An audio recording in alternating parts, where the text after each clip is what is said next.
Olá pessoal, aqui é o professor Alexandrino Lobão. Vamos à nossa revisão de matemática do sexto ano para a prova da terceira etapa.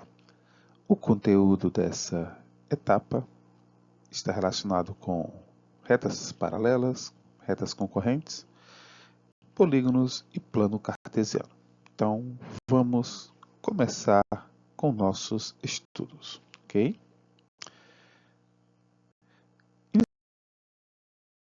Iniciando, nós vamos falar sobre a posição relativa entre retas coplanares, tá bom? Primeira situação é quando eu tenho duas retas concorrentes. Duas retas concorrentes são aquelas duas retas que se encontram em um único ponto, tá? Duas retas, a reta aqui no caso nós temos a reta R e a reta S. Essas duas retas estão encontrando-se nesse ponto P, ok? Então, quando duas retas encontram-se em um ponto, elas são chamadas de retas concorrentes. Existe uma derivação dela, né, um segundo nome, vamos dizer assim, para como elas se encontram. Se elas encontram formando um certo ângulo de inclinação, elas são chamadas de retas coplanares oblíquas. Quando elas se encontram formando quatro ângulos de 90 graus, elas são chamadas de retas perpendiculares. Então, as retas perpendiculares são um tipo específico de retas concorrentes, ok? São as retas concorrentes em que as retas estão perpendiculares entre si, ou seja, formando quatro ângulos retos, também conhecido como de 90 graus. Tudo bem? Vamos ao segundo tipo. O segundo tipo de retas seriam as retas paralelas. Duas retas são paralelas, né? Quando elas são distintas, coplanares, quer dizer, diferentes, estão no mesmo plano e não se encontram, tá? Então, se você prestar atenção aqui, essa reta T, ela não encontra-se com a reta U em local nenhum. Então, nós dizemos que essas duas retas são retas paralelas, tá bom? Vamos ao terceiro tipo, que não tem no livro de vocês, mas eu coloquei aqui apenas para um entendimento, tá? São as retas coincidentes. O que são retas coincidentes? Tá? São duas retas que estão no mesmo local. Pensa assim, uma pessoa desenhou uma reta e aí veio outra e desenhou uma reta no mesmo canto. É muita coincidência, né? Então, retas coincidentes são retas que têm todos os pontos em comum, ao contrário das paralelas, que não têm nenhum ponto em comum, tá bom? Então, três tipos de retas coplanares. Nós temos as concorrentes, as paralelas e as coincidentes. Tudo bem?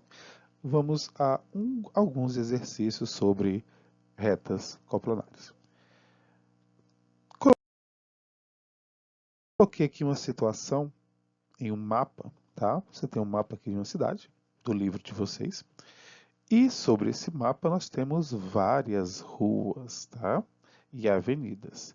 Eu quero que você determine um par de retas que sejam paralelas inicialmente, tá?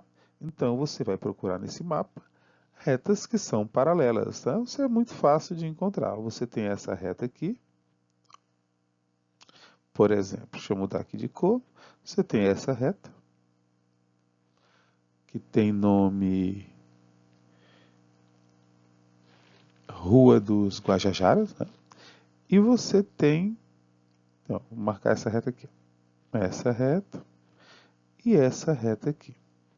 Essas duas ruas são duas ruas paralelas, tá bom? Porque essa rua aqui de cima não vai encontrar com essa rua aqui de baixo. Então, retas paralelas.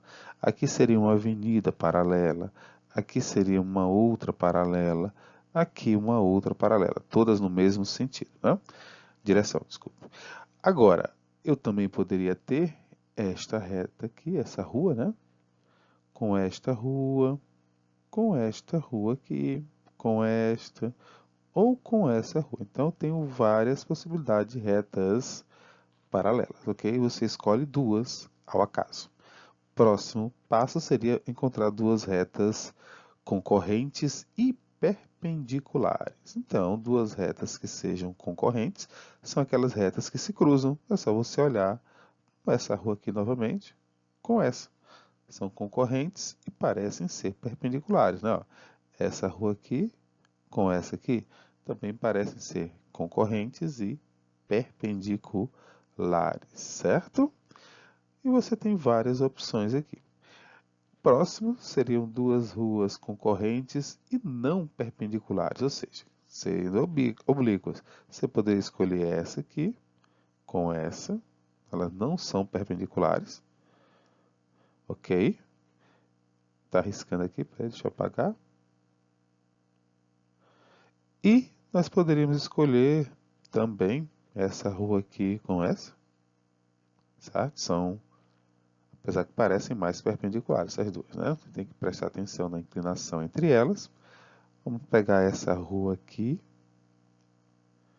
com essa, tá? Elas vão se encontrar aqui. E tome cuidado, às vezes você pode achar que esta rua é paralela a essa, mas elas não são, tá?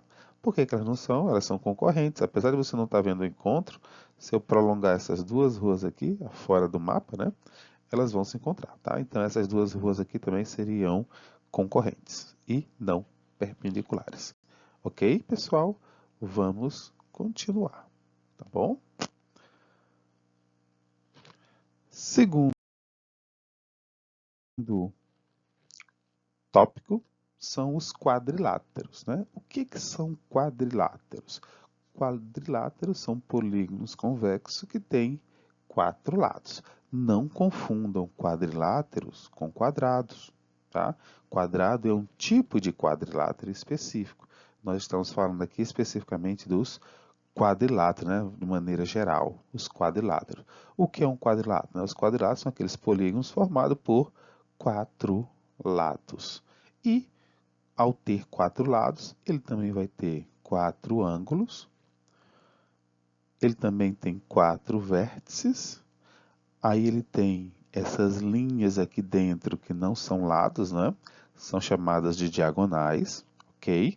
Então vamos nomear neste desenho os lados, os vértices, as diagonais, os ângulos internos e os ângulos externos, tá bom? Então vamos lá. Lados. Quais são os lados? Um lado é sempre um segmento. Se ele é sempre um segmento, ele vai ter um começo e um fim. E se ele tem um começo e um fim, eu tenho que representar esse começo e esse fim. Esse começo e esse fim são representados pelas letras. No caso desse lado aqui, são as letras A e B. Então, eu tenho o lado A, B. Um lado. Tracinho em cima para dizer que é um segmento. Eu também tenho um lado que começa no B e termina no C. O lado BC. O outro lado é o CD. Tá? Aí você volta para fechar o polígono, voltou com as extremidades no ponto D e no ponto A. Note que começa no A e volta para o A. Então, eu tenho um polígono A, B, C, AB, BC, CD e DA. Esses são os lados do polígono. Os vértices. O que são os vértices? Os vértices são os pontos, né, as extremidades dos dois segmentos onde elas se encontram. O local de encontro dos segmentos, né, vão fechar o polígono e são os seus vértices. Então, isso aqui é o começo de um segmento e o final de outro, né? É o começo do AB e é o final do DA, vamos dizer assim. Então, esse aqui é um vértice. Então, nós temos o vértice A, o vértice B, o vértice C e o vértice D. Diagonais. O que são diagonais? Diagonais são esses segmentos dentro do polígono que liga dois vértices. Mas, ó, lembrando que isso aqui é um vértice, isso aqui é um vértice. Ligar esse vértice com esse vértice não me dá uma diagonal, me dá um lado.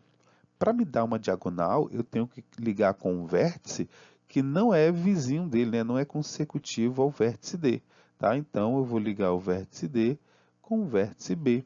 Isso é uma diagonal. Se eu ligar o D com o C, não é diagonal. Tá? No caso aqui, partindo do vértice D, eu tenho apenas uma diagonal, porque os outros dois segmentos que saem representam lados, tá bom? Então, desenhando aqui as diagonais, eu só tenho essa diagonal e essa diagonal aqui. Então, são as diagonais AC e BD, ok? Ângulos. Os ângulos, como você já sabe, estão formados uma região entre dois lados, né? Você tem um vértice em comum, aí você tem dois segmentos não colineares. Esses dois segmentos, que vão um para um lado e o outro aqui para o outro lado, eles vão ter uma abertura entre eles. Né? Essa abertura é que é chamada de ângulo. Então, entre nesse polígono aqui, nós temos um ângulo aqui assinalado nesta posição, é o ângulo A. Aqui nós temos o ângulo B, o ângulo C e o ângulo D, ok? Então, tem duas maneiras de representar o ângulo. Ou eu coloco apenas a letra que representa o seu vértice, com o chapéuzinho em cima, que é a maneira mais simples de escrever, ângulo A, ângulo B, ângulo C, ângulo D. Ou, às vezes nós fazemos isso, nós usamos os segmentos juntos, né, os três vértices que formam o ângulo. No caso desse ângulo A, antes dele tem o D, depois dele tem o B. Então, nós vemos que ele é o ângulo DAB, ou BAD, tanto faz, tá? Contanto que o do meio represente o vértice. Note que se eu tirar essas duas extremidades, eu fico com a mesma nomenclatura anterior, tá? Então, essa segunda nomenclatura é mais usada quando você tem muitos ângulos no desenho, ok? Quando eu só estou falando dos ângulos aqui específicos do quadrilátero, eu vou usar a nomenclatura mais simples, tá bom? E o ângulo externo? O ângulo externo, pessoal, a ideia seguinte. Se você pegar um lado do quadrilátero e prolongar, tá? Se eu prolongar esse lado aqui, isso aqui é o ângulo interno. O ângulo externo seria essa região aqui, tá certo? Então, todo polígono tem o seu ângulo interno e prolongando um dos lados um pouquinho, você vai ter o ângulo externo. Prolongando um dos lados um pouquinho, você tem o ângulo externo, tá? Então, nós temos aqui 4 ângulos externos, ok? Eu vou chamar esses ângulos externos de Azinho, referente a esse A, B, minúsculo, né? Chama Bzinho, referente ao B, C e D, ok? Então, sobre quadriláteros, no geral, você tem que saber isso. O que mais é importante saber sobre os quadriláteros, né? Temos aqui embaixo, ó. Em um quadrilátero qualquer, dois lados não consecutivos são chamados de lados opostos. Pensa só, o quadrilátero tem 4 lados. Então, vamos pegar, por exemplo, o lado AB. Quem é o consecutivo dele? O consecutivo são os vizinhos, seria esse e esse aqui. E ele tem um que não é consecutivo. Ok? O que não é consecutivo seria esse aqui. Então, esses dois lados são chamados de lados opostos. Certo? Mesma coisa com os vértices. Né? Dois vértices não consecutivos são chamados de vértices opostos. Então, vamos pegar esse vértice aqui. Ele é oposto com esse aqui. E de maneira análoga, dois ângulos internos, né, de vértices opostos, né, de vértices opostos, né, são chamados de ângulos opostos. Dois ângulos, né, que não estão na mesma reta são chamados de ângulos. Corrigindo, tá? Dois ângulos que são formados em vértices opostos vão ser chamados de ângulos opostos, tá bom? Então, este ângulo aqui é oposto a este ângulo aqui. Tá? Isso aqui também vale para os dois outros ângulos. Eu estou colocando apenas como representação esse primeiro. Eu poderia fazer isso tudo com os dois outros ângulos. Então, esse lado aqui é oposto a esse, certo? Este vértice aqui é oposto a esse e, consequentemente, esse ângulo é oposto a esse. Tudo bem, pessoal? Os quadriláteros notáveis, nós temos o seguinte. O que é um quadrilátero notável? É aquele quadrilátero que teve alguma qualidade que o distinguiu dos outros, algumas características, tá? Então, vamos falar de alguns desses quadriláteros. Vamos começar com os paralelogramas. O que é um paralelogramo, pessoal? Certo? Um paralelogramo é todo quadrilátero que tem os lados opostos paralelos e congruentes. Professor, o que significa congruentes? Congruente significa do mesmo tamanho, tá? De medidas iguais.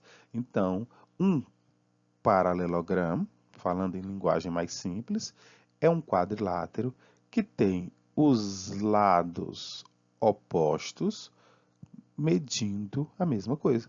Se aqui tiver 10 centímetros, aqui também é 10 centímetros. Se aqui for 8 centímetros, aqui também vai ser 8 centímetros, tá? E, logicamente, esse lado aqui, escrever aqui, ó, o lado AB é paralelo, simbologia de paralelo, ao lado CD. E o lado AD é paralelo ao lado BC, tá? Se você tem os dois lados opostos paralelos, essa figura vai ser chamada de paralelogramo. É lógico, né? O paralelogramo, né, vamos dizer assim, ele gerou descendências. Figuras que são paralelogramo e têm características, mais uma característica que diferenciou dos paralelogramos de forma geral. Então, a primeira delas, tá? Vamos falar do retângulo. O que é o retângulo? Então, o retângulo, quando eu falo do retângulo, estou dizendo que o retângulo ele é um paralelogramo. Tá? O retângulo é um paralelogramo. Ok? Todo retângulo é um paralelogramo. O que fez ele ser chamado? Por que ele recebeu o nome de retângulo se ele é um paralelogramo? Que característica ele tem? Ele tem uma característica muito interessante. Ele apresenta os 4 ângulos retos, ou seja, medindo 90 graus. Os 4 ângulos medem 90 graus. Então, esse paralelogramo que apareceu com essa característica, ele vai ser chamado de retângulo, ok? Outro paralelogramo que apareceu foi o paralelogramo que é chamado de losango. O que é o losango? Por que ele recebeu esse nome? O que ele tem de especial para receber esse nome? Então, esse paralelogramo, chamado losango, recebeu esse nome porque ele tinha uma coisa interessante. Aqui, apenas esse lado é igual a esse. E esse lado aqui é igual a esse, mas não os 4 são iguais ao mesmo tempo, né? Apenas os pares são iguais. No paralelogramo, no losango, que é um paralelogramo, os 4 lados têm a mesma medida, tá? Como os 4 lados têm a mesma medida, ele recebeu o nome de losango. É isso que caracteriza o losango, tá? Ter os 4 lados iguais, certo? O que caracteriza o retângulo? Ter os 4 ângulos iguais. Aí vamos supor que os dois fizeram uma fusão e formaram o quadrado, tá? O que é o quadrado? O quadrado é o paralelogramo que puxou as características do retângulo e do quadrado, né? Como eu falei aquela vez, o pai e da mãe, tá? Ele pegou os ângulos do pai e os lados da mãe. Então ele tem ângulos iguais e lados iguais. Então essa figura ficou chamada de quadrado, tá? Então, o que é um quadrado, né? Ele apresenta os 4 lados com medidas iguais e os 4 ângulos internos retos, ou medindo 90 graus. Ok, pessoal? Então, fizemos aqui o lado do paralelogramo.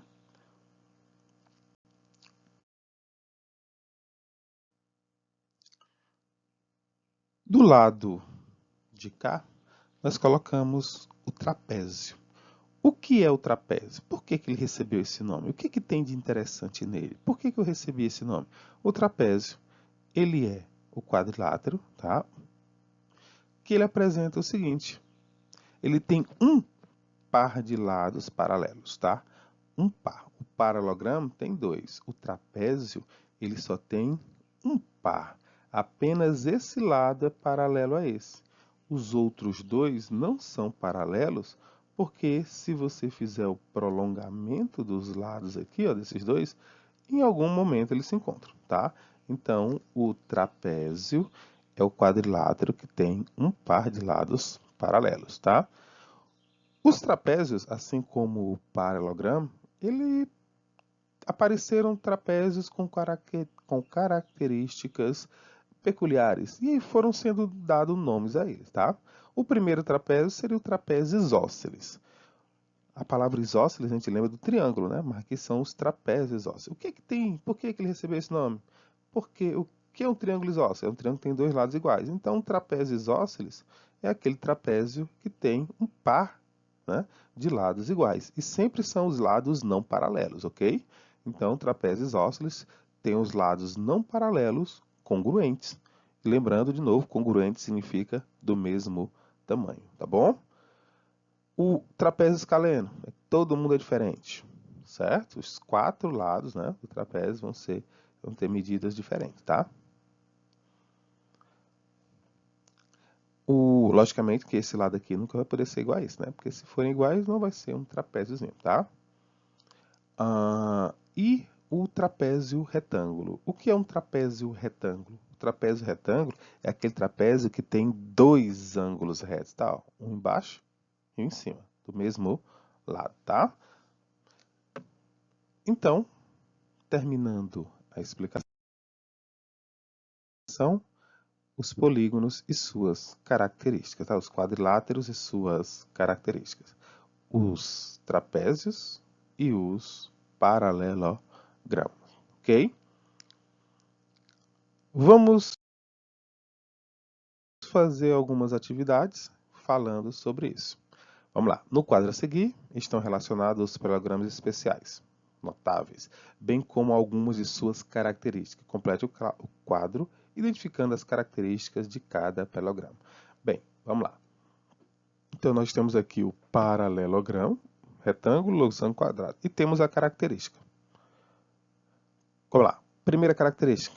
Qual deles tem os lados opostos paralelos? Todos. Por quê? Porque é uma característica não de uma figura específica, mas é uma característica do paralelogramo. Ele tem os lados opostos paralelos. Como todos esses são paralelogramas, todos têm essa característica. Ok? Próximo. Lados opostos congruentes. Quem tem o retângulo, losango, quadrado? Todos. Todos. Porque também é uma característica do paralelogramo. Ter lados opostos, paralelos e congruentes. Essa é a definição de paralelogramo.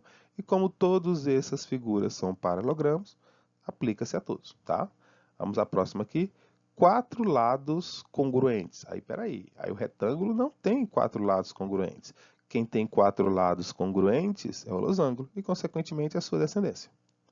Próximo, quatro ângulos retos. Quem tem sempre quatro ângulos retos é o retângulo e, consequentemente, a sua descendência. Ok? Vamos adiante. Um problema. Falando sobre os ainda quadriláteros notáveis. Determine o nome de um quadrilátero que apresenta as seguintes características, tá? Então, vamos lá. Ó, vou ler uma por uma, depois nós vamos pensar nas figuras.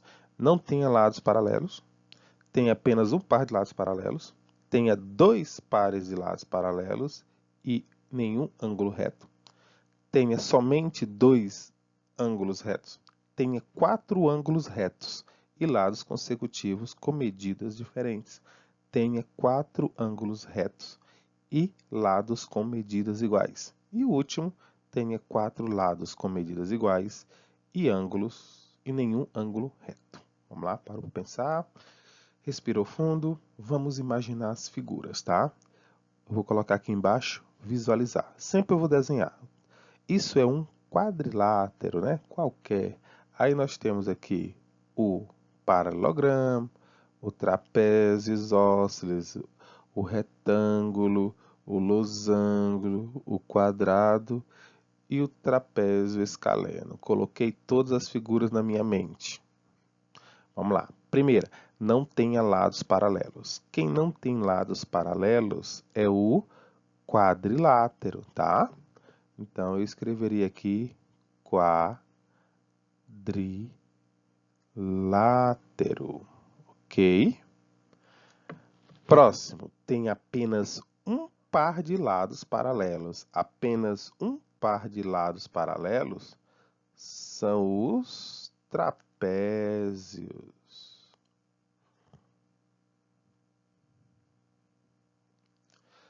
C. Tenha dois pares de lados paralelos e nenhum ângulo reto. Bem, eu tenho duas opções. Ou eu coloco paralelogramo, ou eu coloco losango, porque os dois aceitam essa nomenclatura, né? Ah, mas o losango tem os lados iguais, mas ele tem dois pares de lados paralelos e nenhum ângulo reto. Então, eu vou escrever aqui paralelogramo, ok? Ou losango. Tá bom só o paralelogramo aqui. Próximo. Tenha somente dois ângulos retos. Quem é que tem só dois ângulos retos? É o trapézio retângulo, né? Trapézio retângulo. Próximo. Tenha quatro ângulos retos. Olha os quatro ângulos retos aqui, ó. Tenha quatro ângulos retos e lados consecutivos. Consecutivos é que vem um depois do outro, tá? Vizinhos. Com medidas diferentes. Ah, então ele está falando do retângulo. Próximo. Tenha quatro ângulos retos, continua aqui com os dois, e lados de medidas iguais. Agora ele foi para o quadrado, né? E por último, tenha quatro lados com medidas iguais e nenhum ângulo reto. Aí ele foi para o losango, né? Vou ter que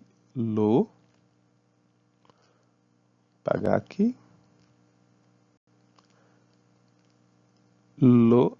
Losango, ok? Então, coloquei um em cada letra. Beleza, pessoal? Vamos ao próximo.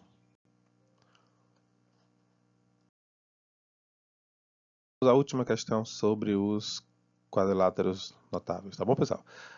As relações entre os tipos de paralelogramo podem ser representadas por meio de um diagrama.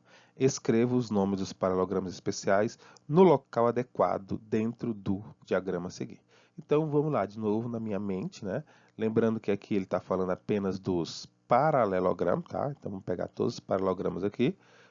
Vamos imaginar onde é que eu vou colocar essas figuras, tá bom?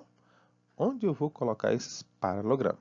Primeiro, ele já colocou paralelogramo aqui, tá? Então, essa região aqui seria a região dos paralelogramas, ok? Se aqui é a região dos paralelogramas, eu poderia dizer que essa região verde aqui seria a região referente aos, vou pegar uma caneta, ao retângulo, por exemplo, tá? Então aqui seria a região do retângulo. Vou botar aqui dentro que fica mais bonitinho. Aqui, dentro dos paralelogramas, né, colocando apenas o que é paralelogramo, aqui seria o losango, tá? E aqui ficaria aquela figura que é ao mesmo tempo retângulo e losango. Aqui dentro ficaria o quadrado. Deu para entender, pessoal? Então, ó, tudo é losango. O que está nessa região verde são os retângulos, né? Nesse pintado de verde, esse círculo verde, tá?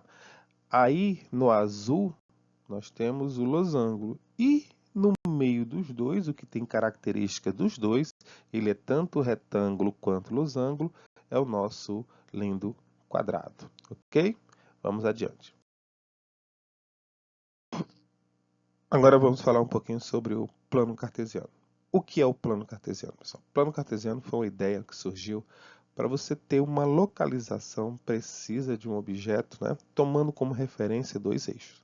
Então, se você pegar um plano e dividir em regiões, em eixos, você pode localizar um ponto no plano apenas dando uma posição na vertical e uma posição na horizontal, tá?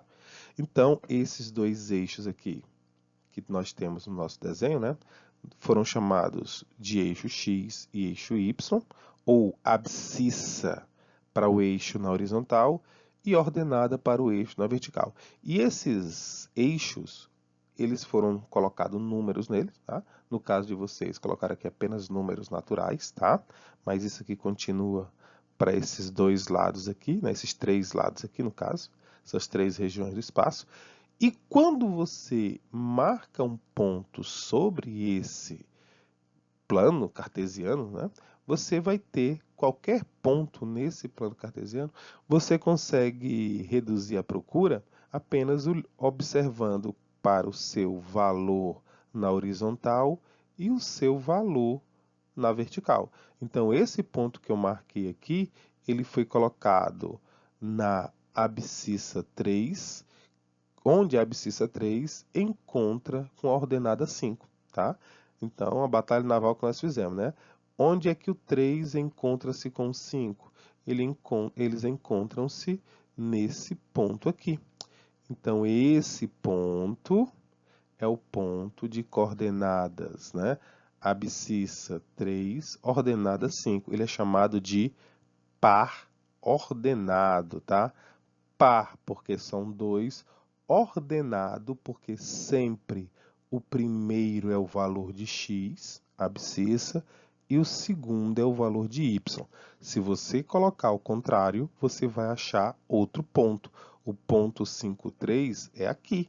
O ponto 3 e 5, que é o que eu estou falando aqui no enunciado, é esse, ok?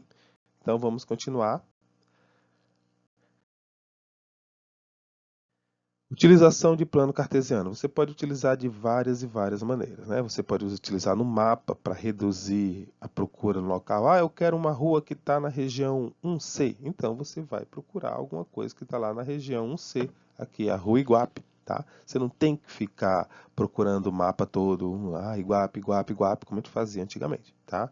Segunda, alguns jogos usam também essa localização. No xadrez, quando você está conversando com um computador, com outra pessoa, e as duas estão com um tabuleiro de xadrez aberto, uma pode dizer só apenas cavalo é 4 para D6. Então a pessoa sabe que vai pegar o cavalo que estava na posição E4 e vai mudá-lo para a posição D6.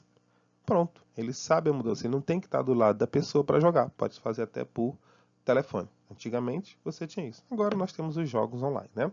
Mas antigamente, duas pessoas distantes que quisessem jogar ficariam mandando as informações das posições de acordo com a numeração que está aqui nesse tabuleiro de xadrez, ok?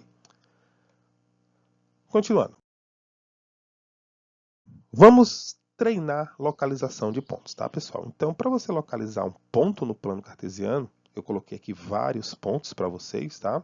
Então, nós temos o primeiro ponto de coordenadas 3 e 4. Isso quer dizer que o x horizontal 3, vertical y, ordenada 4. Lembra assim, primeiro deitado, quando você acorda está deitado, depois você fica em pé. Então, primeiro é o número que está na horizontal. Então, eu vou ver onde é que o 3 encontra-se com 4. Eles vão se encontrar, ó. Tá? Eles vão se encontrar bem aqui. Então, esse aqui é o ponto A. Próximo ponto. 4 vai encontrar com 2. Onde é que o 4 encontra com 2? Bem aqui. Esse aqui é o ponto B. Próximo. Onde é que o 8 também se encontra com 2? É bem aqui. Esse é o ponto C. Ponto D. Onde é que o 9 encontra-se com 1? Bem aqui. Esse é o ponto D. E agora eu coloquei pontos interessantes, aqui tem que tomar muito cuidado. O ponto 0 e 7, tá? O ponto 0 e 7 está me dizendo que a abscissa é 0, que é bem aqui, ó, e a ordenada é 7, que é bem aqui. Então, você vai fazer, eu vi o pessoal colocando, do lado aqui, para não colocar em cima da linha. Não, não é isso não. Você vai colocar exatamente em cima da linha, tá? O ponto 07 tem abscissa 0 e ordenada 7. Então, sempre que alguém é 0, ele fica sobre a linha. Então, se aqui é 0,7 e esse 7 é o y, então ele vai ficar em cima da linha. Esse é o ponto E. E o ponto F, a mesma coisa, 6 e 0. O x vale 6, ó, o x vale 6 e o y vale 0. Ele é em cima da linha, ok? Pode ficar em cima da linha, sim. Não tenham medo de colocar em cima da linha, tá bom? Vamos a mais um aqui. Eu quero marcar os seguintes pontos, ó. Primeiro ponto, 1 quarto. Então, o 1 do x vai encontrar com o 4 do y. Onde é que eles se encontram? Bem aqui. O ponto 3 do x vai se encontrar com o 7 do y. Onde é que eles se encontram? Bem aqui. O ponto 8 do x, aqui é o A, né? Aqui é o B. O 8 do x vai se encontrar com o 7. Onde é que ele se encontra com o 7? Bem aqui. Esse aqui é o ponto C. E para finalizarmos, o 6 encontra-se com o 4 bem aqui. Ponto D, desculpe, né? Botei C. É o ponto D. Vou botar mais bonitinho. 8 e 4. 6 e 4. É aqui. Tá bom? Esse aqui é o ponto D. Tranquilo? Formei aqui 4 pontos. Agora, se eu ligar o ponto A com o ponto B, o ponto B com o ponto C, o ponto C com o ponto D e o ponto D com o ponto A, eu formo uma figura geométrica. Que figura geométrica é essa? Olha que legal, é um paralelogramo, tá bom? Formei um paralelogramo. Vamos lá. Próxima situação, eu quero que vocês me digam quais são as coordenadas desse ponto. Pensem um pouquinho antes de falar, tá? Olha o ponto A. Onde é que está o ponto A? O ponto A tem coordenadas... Começa sempre do x, ó. 3. Aí você escreve assim, ó. O ponto A tem coordenadas 3 e para y, 5. O ponto B tem coordenadas descendo 6 para abscissa, né? E para a ordenada 9. O ponto C tem coordenadas desce 9 e a abscissa, e ordenada 6, né? Tem coordenadas, tá? Abscissa 9, ordenada 6. O ponto D tem coordenadas, ou seja, abscissa e ordenada 6 para x e 1 para y. Se você pegar esse desenho que eu fiz aqui e ligar, vai ficar meio torto, mas vamos lá, pessoal. Se você ligar esse ponto com esse ponto com esse ponto com esse e esse ponto com esse aqui, você formou um paralelogramo. No caso aqui, parece muito com o losango, ok? Então, essa é a nossa revisão de geometria. Tentei fazê-la curta, concisa, com os principais pontos. Espero que vocês assistam, estudem e boa prova.